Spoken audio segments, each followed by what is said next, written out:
ओम नमो भगवते वासुदेवाय। आप सभी का हमारे YouTube चैनल पर हार्दिक स्वागत है। पौष मास के शुक्ल पक्ष की द्वादशी को कूर्म द्वादशी के रूप में मनाया जाता है। इस दिन भगवान श्री हरि विष्णु के कूर्म यानी कच्छप अवतार की पूजा की जाती है। तो आइए जानें कूर्म द्वादशी के महत्व और पौराणिक कथा के बारे में। तो प्रेम से बोलें, श्री हरि विष्णु भगवान की जय हो। हिंदू मान्यता के अनुसार कूर्म द्वादशी का व्रत भगवान विष्णु को समर्पित है। कहा जाता है कि इस दिन भगवान विष्णु के कूर्म अवतार की पूजा करने से मनचाहे फल की प्राप्ति होती है। कूर्म द्वादशी के दिन चांदी और अष्ट धातु से बने कछुए घर में लाने का बड़ा महत्व है। इस दिन कछुए को घर और दुकानों पर रखने से लाभ की प्राप्ति होती है। इसके साथ ही कूर्म द्वादशी का व्रत करने से मनुष्य को अपने सभी पापों से मुक्ति मिलती है और मोक्ष की प्राप्ति होती है। पौराणिक मान्यताओं के अनुसार समुद्र मंथन के लिए भगवान विष्णु ने कछुए का अवतार लिया था। इसलिए कूर्म द्वादशी के दिन पूरे भारत में भगवान विष्णु के कूर्म अवतार यानी कछुए की पूजा की जाती है।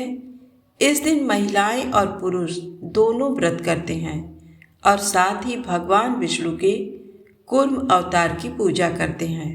पौराणिक कथा के अनुसार एक समय जब देवराज इंद्र ने अहंकार में आकर दुर्वासा ऋषि की बहुमूल्य माला का अपमान कर दिया था, तब दुर्वासा ऋषि ने देवराज इंद्र को शाप दिया कि वह अपनी सारी शक्तियां और बल खो देंगे और निर्बल हो जाएंगे, जिसका प्रभाव समस्त देवताओं पर भी दिखाई देगा।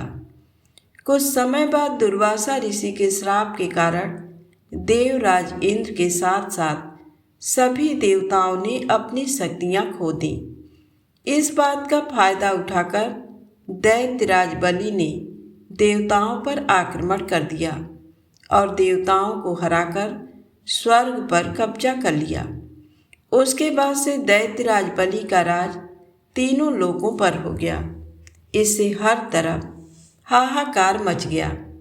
सभी देवता परेशान होकर भगवान विष्णु के पास पहुँचे और उनसे मदद की गुहार लगाई। भगवान विष्णु ने देवताओं की सुन ली और उन्हें अपनी खोई हुई शक्ति वापस पाने का रास्ता दिखाया। भगवान विष्णु ने देवताओं को बताया कि समुद्र मंथन करके उससे प्राप्त हुए अमृत से सभी देवों की शक्ति उन्हें फिर से मिल जाएगी। इस बात को सुन देवता खुश हो गए, परंतु ये इतना आसान नहीं था, क्योंकि सभी देवता शक्तिहीन हो चुके थे और समुद्र मंथन करना उनके सामर्थ्य में नहीं था। इस समस्या पर भगवान विष्णु ने देवताओं से कहा कि वह समुद्र मंथन के बारे में असुरों को बताएं और असुरों को इस मंथन के लिए मनाएं। अब देवताओं के पास असुरों को मनाने के अलावा कोई और रास्ता नहीं था। तब सभी देवता असुरों को मनाने पहुँचे। उन्होंने असुरों को समुद्र मंथन के बारे में बताया। ये सुन पहले तो असुरों ने मना कर दिया, लेकिन बाद में अमृत के लालच में आकर उन्होंने समुद्र मंथन के लिए हाँ कह दी। इसके बाद समुद्र मंथन के लिए देवता और असुर दोनों क्षीर सागर पहुँचे। तब मंथन के लिए मंदराचल पर्वत को मथानी और वासुकी नाग का रस्सी के रूप में प्रयोग किया। मगर जैसे ही मंथन शुरू हुआ, वैसे ही मंदराचल पर्वत समुद्र में धंसने लगा। पर्वत को धंसता देख भगवान विष्णु ने कूर्म यानी कछुए का अवतार धारण किया और मंदराचल पर्वत को अपने पीठ पर रख लिया। भगवान विष्णु के कूर्म अवतार से ही समुद्र मंथन पूरा हुआ और देवताओं को अमृत की प्राप्ति हुई। समुद्र मंथन के समय भगवान विष्णु के द्वारा लिए कूर्म अवतार की पौष मास के शुक्ल पक्ष की द्वादशी को लोग पूजा अर्चना करते हैं और मन चाहा फल प्राप्त करते हैं। तो प्रेम से बोले श्री हरि विष्णु भगवान की जय हो। आइए सुने तुलसी माता की पौराणिक कथा। तुलसी माता की जय हो। सांवरणी मुनि की पुत्री तुलसी अपूर्व सुंदरी थी। उनकी इच्छा थी कि उनका विवाह भगवान नारायण के साथ हो। इसके लिए उन्होंने नारायण पर्वत की घाटी में स्थित बद्री वन में घोर तपस्या की। दीर्घ काल तक तपस्या के उपरांत ब्रह्मा जी ने प्रसन्न होकर दर्शन दिया और वर मांगने को कहा। तुलसी ने कहा, सृष्टिकर्ता ब्रह्मदेव, आप अंतर्यामी हैं, सबके मन की बात जानते हैं, फिर भी मैं अपनी इच्छा बताती हूँ। मैं चाहती हूँ कि भगवान श्री नारायण मुझे पति रूप में मिले। ब्रह्मा ने कहा, तुम्हारा अभीष्ट तुम्हें अवश्य मिलेगा। अपने पूर्व जन्म में किसी अपराध के कारण तुम्हें शाप मिला है। इसी प्रकार भगवान श्री नारायण के एक पार्षद को भी दानव कुल में जन्म लेने का शाप मिला है। दानव कुल में जन्म लेने के बाद भी उसमें नारायण का अंश विद्यमान रहेगा। इसलिए इस जन्म में पूर्व जन्म के पाप के शमन के लिए संपूर्ण नारायण तो नहीं, नारायण के अंश से युक्त दानव कुल में जन्मे उस शापग्रस्त पार्षद से तुम्हारा विवाह होगा। शाप मुक्त होने पर भगवान श्री नारायण सदा सर्वदा के लिए तुम्हारे पति हो जाएंगे। तुलसी ने ब्रह्मा के इस वर को स्वीकार किया, क्योंकि मानव कुल में जन्म में कारण उसे मायावी भोग तो भोगना ही था। तुलसी बद्री वन में ही रहने लगी। नारायण का वह पार्षद दानव कुल में शंखचूड़ के नाम से पैदा हुआ था। कुछ दिनों के बाद वह भ्रमण करता हुआ बद्री वन में आया। यहाँ तुलसी को देखते ही वह उस पर मुग्ध हो गया। तुलसी के सामने उसने अपने साथ विवाह का प्रस्ताव रखा। इतने में ही वहाँ ब्रह्मा जी आ गए और तुलसी से कहा, तुलसी, शंखचूड़ को देखो, कैसा देवोपम इसका स्वरूप है। दानव कुल में जन्म लेने के बाद भी लगता है जैसे इसके शरीर में नारायण का वास हो। तुम प्रस्ताव को सहर्ष स्वीकार कर लो। तुलसी को भी लगा कि उसकी तपस्या पूर्ण हुई, उसे इच्छित फल मिला है। शंखचूड़ के साथ उसका गंधर्व विवाह हो गया और वह शंखचूड़ के साथ उसके महल में पत्नी बनकर आ गई। शंखचूड़ ने अपनी परम सुंदरी सती साध्वी पत्नी तुलसी के साथ बहुत दिनों तक राज्य किया। उसने अपने राज्य का इतना विस्तार किया कि देवलोक तक उसके अधिकार में आ गया। स्वर्ग का सुख भोगने वाले देवताओं की दशा भिखारियों जैसे हो गई। शंखचूड़ किसी को कष्ट नहीं देता था, पर अधिकार और राज्य छिन जाने से सारे देवता मिलकर ब्रह्मा, विष्णु और शिव की सभा में गए तथा अपनी विपत्ति सुनाई। ब्रह्मा जी ने कहा, तुलसी परम साध्वी है, उसका विवाह शंखचूड़ से मैंने ही कराया था। शंखचूड़ को तब तक नहीं हराया मारा जा सकता जब तक तुलसी को न छला जाए। विष्णु ने कहा, शंखचूड़ पूर्व जन्म में मेरा पार्षद था। शाप के कारण उसे दैत्य कुल में जन्म लेना पड़ा। इस जन्म में भी मेरा अंश उसमें व्याप्त है। साथ ही तुलसी के पतिव्रत धर्म से वह अजेय है। फिर देवताओं की सहमति से भगवान शिव ने शंखचूड़ के पास संदेश भेजा कि या तो वह देवताओं का राज्य लौटा दे या फिर उनसे युद्ध करे। शंखचूड़ शंकर के पास पहुँचे। उसने कहा, देवाधिदेव, आपके लिए देवताओं का पक्ष लेना उचित नहीं है। राज्य बढ़ाना हर राजा का कर्तव्य है। मैं किसी को दुखी नहीं कर रहा हूँ। देवताओं से कहिए वे मेरी प्रजा होकर रहें। मैंने आपका भी कोई अपकार नहीं किया है। मेरा और आपका युद्ध शोभा नहीं देता। अगर आप हार गए तो बड़ी लज्जा की बात होगी। मैं हार गया तो आपकी कीर्ति बहुत अधिक नहीं बढ़ेगी। भगवान शंकर हंसे। वे तो सब रहस्य समझते थे। तुलसी और शंखचूड़ के पूर्व जन्म के शाप की अवधि लगभग पूरी हो चुकी थी। बोले, इसमें कीर्ति और लज्जा की बात नहीं।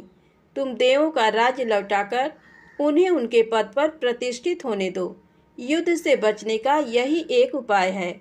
शंखचूड़ ने कहा, मैंने युद्ध के बल से देवलोक जीता है, कोई उसे युद्ध के द्वारा ही वापस ले सकता है। ये मेरा अंतिम उत्तर है, मैं जा रहा हूँ। ऐसा कहकर शंखचूड़ चला गया। उसने अपनी पत्नी तुलसी को सारी बात बताई और कहा, कर्म भोग सब काल सूत्र में बंधा है। जीवन में हर्ष शोक भय सुख दुख मंगल अमंगल काल के अधीन है। हम तो केवल निमित्त हैं। संभव है भगवान शिव देवों का पक्ष लेकर मुझसे युद्ध करें। तुम चिंता मत करना, तुम्हारी सती तेज मेरी रक्षा करेगा। दूसरे दिन भगवान शंकर के नेतृत्व में देवताओं ने युद्ध छेड़ दिया। शंखचूड़ ने भीषण बाणों की वर्षा कर उनका वेग रोका। उसके प्रहार से देवता डगमगाने लगे। उसने दानवी शक्ति का प्रयोग कर मायावी युद्ध आरंभ किया। युद्ध स्थल पर वह किसी को दिखाई नहीं देता था, पर उसके अस्त्र शस्त्र प्रहार कर देवों को घायल कर रहे थे। देवगण अपने अस्त्र चलाएं तो किस पर चलाएं, क्योंकि कोई शत्रु सामने था ही नहीं। कई दिनों तक इस तरह भयंकर युद्ध चला। शंखचूड़ पराजित नहीं हुआ। तब शिव ने विष्णु से कहा, विष्णु कुछ उपाय करो। विष्णु भगवान ने सोचा, बल से तो शंखचूड़ को हराया नहीं जा सकता, इसलिए छल का सहारा लेना होगा। उन्होंने तुरंत अपना स्वरूप शंखचूड़ जैसा बनाया और अस्त्र शस्त्र से सज्जित हो तुलसी के पास आए। बोले, प्रिय, मैं युद्ध जीत गया। सारे देवता भगवान शंकर समेत हार गए। इस खुशी में आओ, मैं तुम्हें अंक से लगा लूं। पति को प्रत्यक्ष खड़ा देख तथा विजय का समाचार सुन वह दौड़कर मायावी शंखचूड़ के गले से लिपट गई। इस प्रकार पति पत्नी दोनों ने आलिंगन हो खूब खुशी मनाई। पर पुरुष के साथ इस प्रकार के व्यवहार से उसका सती तेज नष्ट हो गया। उसका सती तेज जो शंखचूड़ की कवच के रूप में रक्षा कर रहा था, वह कवच नष्ट हो गया। शंखचूड़ शक्तिहीन हो गया। ये जानते ही भगवान शंकर ने अपने त्रिशूल से प्रहार किया। त्रिशूल के लगते ही शंखचूड़ जलकर भस्म हो गया। शंखचूड़ के मरने को जानकर विष्णु अपने असली स्वरूप में आ गए। सामने अपने पति शंखचूड़ के स्थान पर भगवान विष्णु को खड़ा देख तुलसी बहुत विस्मित हुई। उसको पता लग गया कि स्वयं नारायण ने उसके साथ छल किया है।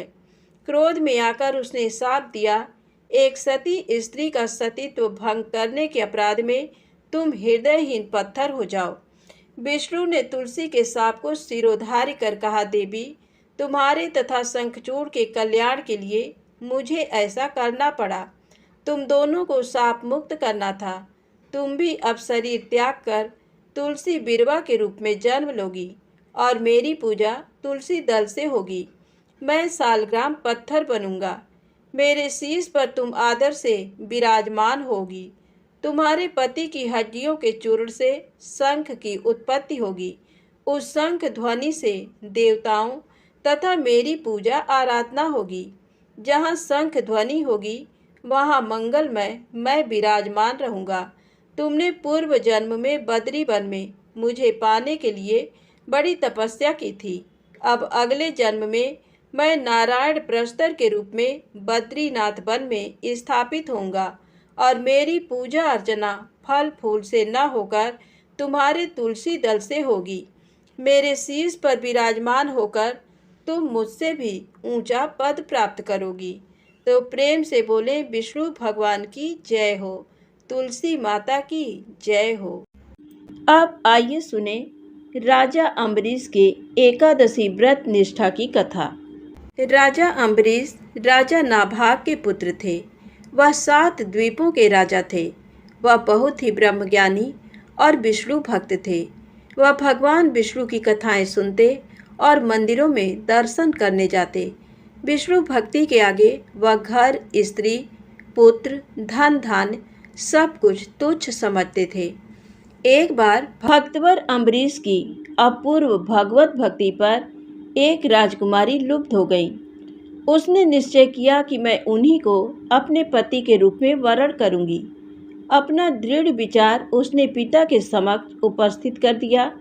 पिता ने पत्र में सारी बातें लिखकर एक ब्राह्मण के द्वारा अम्बरीश के पास भेजा। ब्राह्मण देव नृप शिरोमणि अम्बरीश के पास पहुँचे और पत्र उन्हें दे दिया। पत्र पढ़कर नरेश ने कहा, भगवत भजन और राज्य कार्य से मुझे तनिक भी अवकाश नहीं मिलता कि किसी भी रानी की सेवा में उपस्थित हो सकूं। रानियां भी मेरे अधिक हैं। ऐसी स्थिति में किसी अन्य राजकुमारी का परिणय मुझे प्रिय नहीं है। ब्राह्मण देव लौट आए। श्री अम्बरीश का संदेश और उनकी पुत्री को उन्होंने सुना दिया। राजकुमारी के मन की कली विकसित हो गई। उसने सोचा, ऐसे पुरुष जिन्हें विलास आदि से पूरी विरक्ति और भगवान के चरणों में अनुपम अनुरक्ति है, धन्य हैं। मैं उन्हें अवश्य ही पति बनाऊंगी। इस प्रकार अपना जीवन सफल कर लूंगी। ब्राह्मण देवता पुनः अम्बरीश के पास पहुँचे और बोले, राजकुमारी ने अत्यंत विनय से कहा है कि आपके विचारों को सुनकर मेरा हृदय गदगद हो गया है। मन से आपको मैंने पति बना लिया है। पत्नी के रूप में यदि आपने मुझे स्वीकार नहीं किया तो मैं आत्महत्या कर लूँगी। स्त्री पद के महापाप से आप नहीं बच सकेंगे। धर्म प्राण नरेश ने विवाह करना स्वीकार कर लिया। उन्होंने ब्राह्मण को अपना खड्ग देकर कहा, आप इससे राजकुमारी की भांवरी फिरा लें। प्रसन्न मन ब्राह्मण लौटे। राजकुमारी हर्षातिरेक से नाच उठी। खड्ग से भांवरी फिराकर उसका विवाह संस्कार पूर्ण हुआ। वे माता पिता से विदा होकर पति गृह में आ गईं। परम भगवत भक्त पति की शांत मूर्ति के दर्शन कर उन्होंने अपना अहोभाग्य समझा। अम्बरीश ने देखा, उनके पूजा की समस्त सामग्रियां धोकर यथास्थान रखी रहती हैं। पूजा गृह धूला मिलता है। ये उन्हें अभिष्ट नहीं था, क्योंकि प्रभु सेवा का सारा कार्य वे स्वयं अपने ही हाथों करना उचित समझते थे और इसी में उन्हें प्रसन्नता मिलती थी। पता लगाने के लिए एक दिन रात्रि में वे पूजा गृह में छिप गए।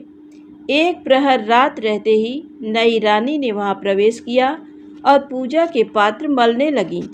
राजा का मन प्रसन्न हो गया। उन्होंने कहा, यदि ऐसा ही करना है तो भगवान को अपने भवन में पधरा लो। प्रिय, रानी की आकांक्षा पूरी हुई। उनकी प्रसन्नता की सीमा नहीं थी। भगवान उनके भवन में ही पधारे। अब वे रात रहते ही स्नान आदि से निवृत्त होकर भगवान की धूप दीप आदि षोडशोपचार से अत्यंत श्रद्धा और प्रेम से पूजा करती और भजन में बैठती तो दोपहर बीत जाता।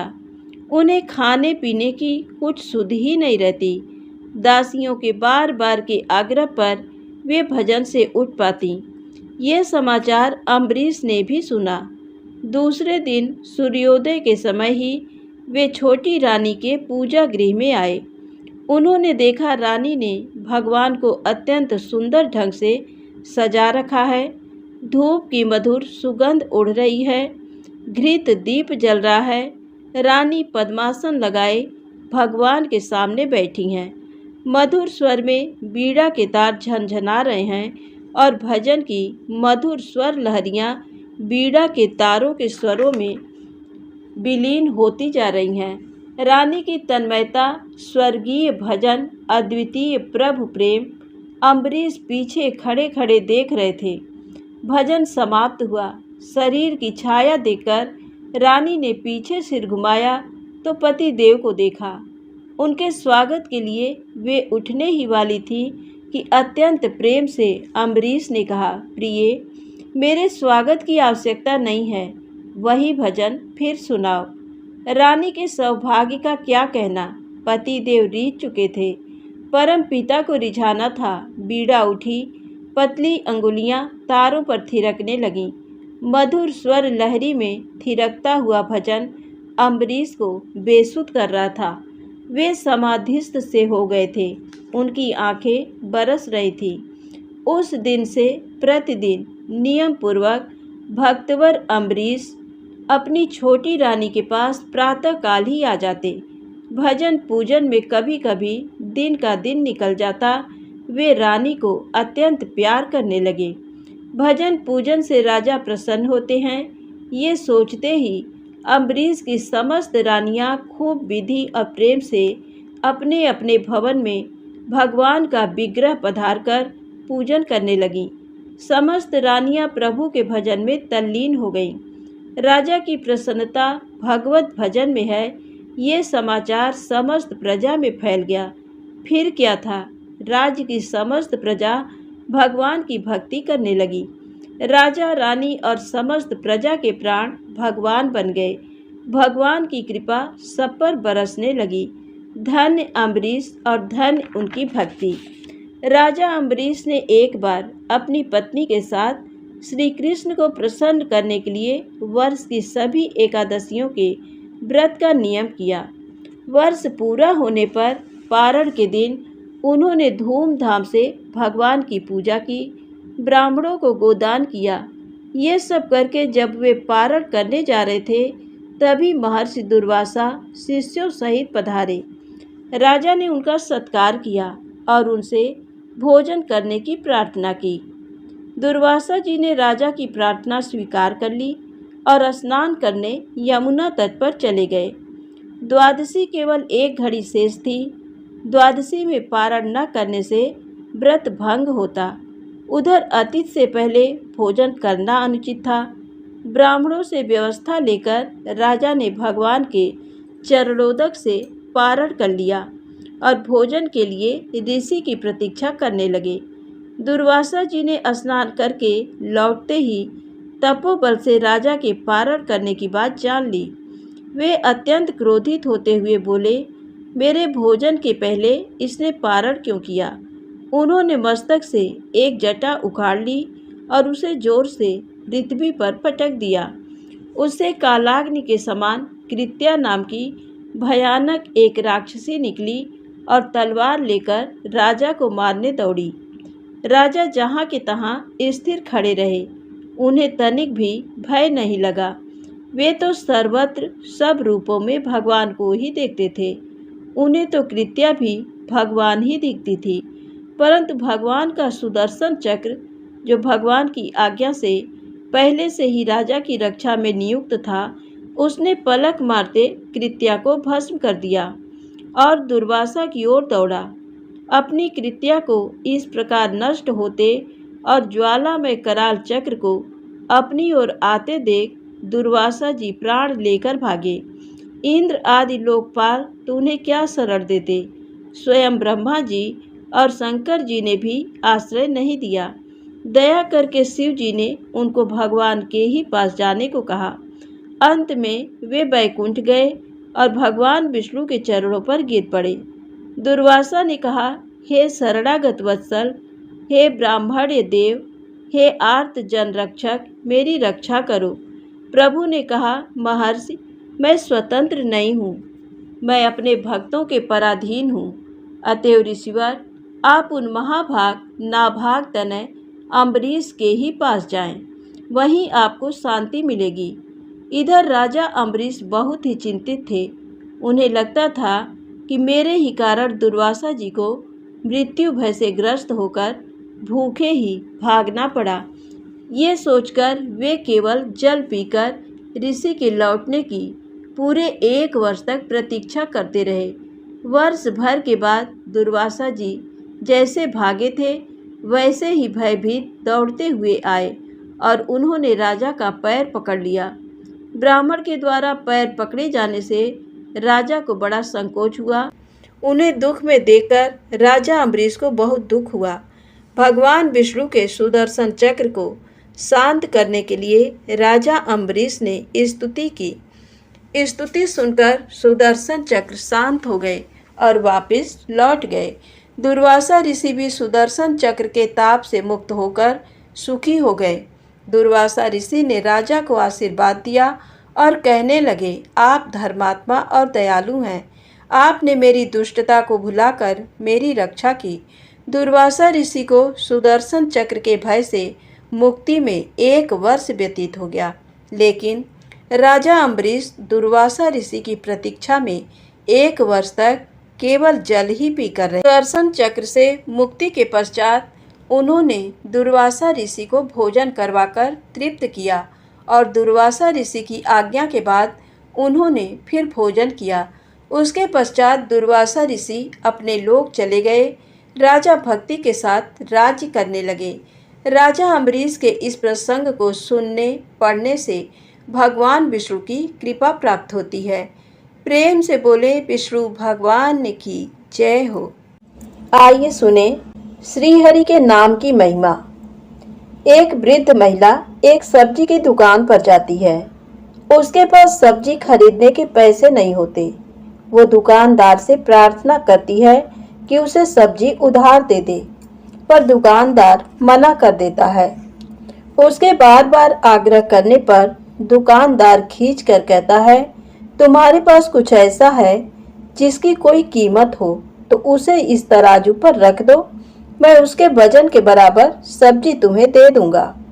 वृद्ध महिला कुछ देर सोच में पड़ जाती है, क्योंकि उसके पास ऐसा कुछ भी नहीं था। कुछ देर सोचने के बाद वह एक मुड़ा तुड़ा कागज का टुकड़ा निकालती है और उस पर कुछ लिखकर तराजू पर रख देती है। दुकानदार ये देखकर हंसने लगता है। फिर भी वह थोड़ी सब्जी उठाकर तराजू पर रखता है। आश्चर्य, कागज वाला पलड़ा नीचे रहता है और सब्जी वाला ऊपर उठ जाता है। इस तरह वो और सब्जी रखता जाता है, पर कागज वाला पलड़ा नीचे नहीं होता। तंग आकर दुकानदार उस कागज को उठाकर पढ़ता है और हैरान रह जाता है। कागज पर लिखा था, हे श्री कृष्णा, तुम सर्वज्ञ हो, अब सब कुछ तुम्हारे हाथ में है। दुकानदार को अपनी आंखों पर यकीन नहीं हो रहा था। वो उतनी सब्जी वृद्ध महिला को दे देता है। पास खड़ा एक अन्य ग्राहक दुकानदार को समझाता है कि दोस्त, आश्चर्य मत करो, केवल श्री कृष्ण ही जानते हैं कि प्रार्थना का क्या मोल होता है। वास्तव में प्रार्थना में बहुत शक्ति होती है, चाहे वो 1 घंटे की हो या 1 मिनट की। यदि सच्चे मन से की जाए तो ईश्वर अवश्य सहायता करते हैं।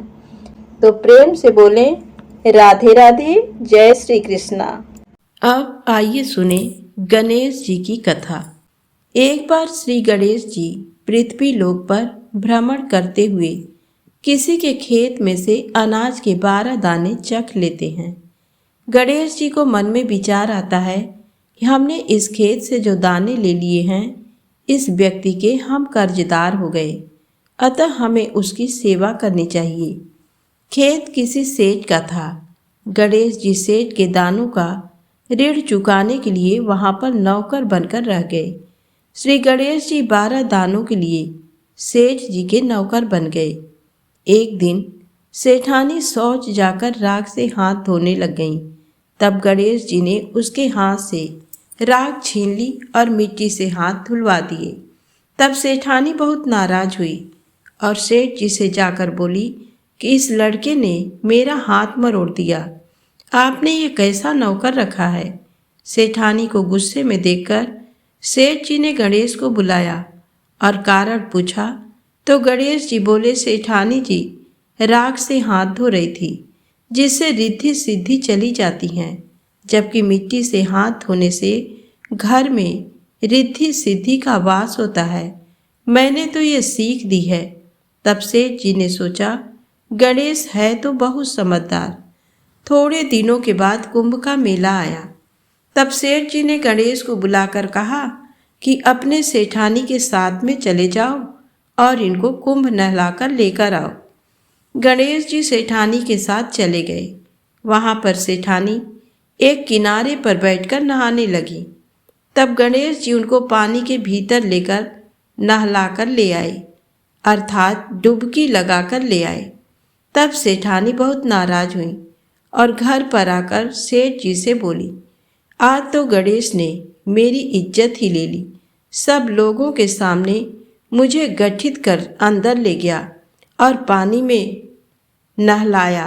तब सेठ जी ने गणेश को पूछा तो गणेश बोला कि किनारे पर लोगों के नहाए हुए पानी में नहाने से उत्तम फल नहीं मिलता। इसलिए भीतर जाकर नहाने से अगले जन्म में राजपाट मिलेगा। यही सोचकर मैंने इनको नहलाया। तब सेठ जी ने सोचा, गणेश है तो समझदार। एक दिन सेठ जी हवन में बैठे हुए थे तो गणेश जी से बोले कि जाकर सेठानी को बुलाकर लाओ। तब गणेश जी जाते हैं, देखते हैं कि सेठानी ने काली चुनरी ओढ़ रखी है। गणेश जी ने उसको फाड़ दिया। तब सेठानी रूठ कर सो गई, हवन में नहीं गई। तो सेठ जी बुलाने के लिए खुद आए। तब सेठानी बोली, इस नौकर गणेश ने मेरी चुनरी फाड़ दी। तब सेठ जी को बहुत गुस्सा आया। गणेश को बुलाया तो गणेश ने बताया कि सेठानी काली चुनरी पहनकर आ रही थी, जो कि पूजा में ठीक नहीं है। मैंने उनको कहा था कि लाल चुनरी पहनकर आओ, पूजा में काले कलर के कपड़े नहीं पहनने चाहिए। सेठ जी, शुभ काम में काला कपड़ा पहनने से काम सफल नहीं होता है। सेठ जी ने फिर सोचा कि गणेश है तो समझदार। एक दिन सेठ जी पूजा करने लगे। तब पंडित जी ने कहा कि मैं गणेश जी की मूर्ति लाना भूल गया। तब गणेश जी बोले, मुझे ही मूर्ति समझकर बिठा लीजिए, तुम्हारा सब काम सफल हो जाएगा। तब सेठ जी को बहुत गुस्सा आ गया और बोले, अब तक तो सेठानी से ही मजाक करते थे, अब मुझसे भी करने लग गया। तब गणेश जी बोले कि मजाक नहीं कर रहा हूँ, मैं तो सच्ची बात कर रहा हूँ। तब श्री गणेश जी ने अपना स्वरूप दिखाया और उस सेठानी जी ने सदैही श्री गणेश जी की पूजा की और पूजा खत्म होते ही भगवान श्री गणेश अंतर ध्यान हो गए। सेठ जी को बहुत चिंता हुई कि हमने श्री गणेश को इतने दिनों तक नौकर बनाकर रखा और भला बुरा कहा। तब भगवान श्री गणेश जी ने उनको सपने में दर्शन दिए कि मैंने आपके खेत से 12 दाने ले लिए थे, उनका ऋण चुकाने के लिए मैं आपके यहाँ नौकर बनकर रहा, अतः आप चिंता ना करें। तो प्रेम से बोले, गणेश जी महाराज की जय हो।